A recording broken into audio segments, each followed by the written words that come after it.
Friends, God does the saving. God does the empowering. God does the providing. But you have to actually do the work. God doesn't read your Bible for you. God doesn't say your prayers for you. God is not generous with your money for you. God doesn't serve your church in your place because you're not doing it. You do those things. You take responsibility in those steps of spiritual growth. Yet, God is there the whole time at work behind the scenes. Notice what Philippians chapter 2 says, verse 12.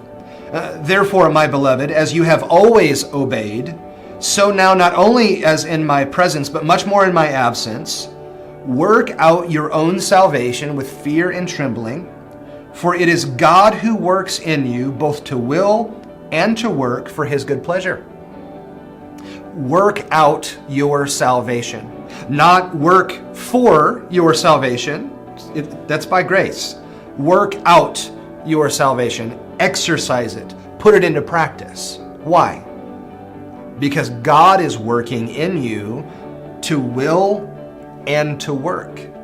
So not just to do the work, but to want to do the work. God's the one who's doing all that. So you work because God is already at work in you. This is why we don't get to take credit. We don't get to take credit for our salvation. That's a work of God. Nor do we get to take credit for our sanctification, for our growing in personal holiness, because God is the one ultimately taking us from where we are to where he wants us to be. That's what Peter is telling us. He has provided all of this. Now you get to work.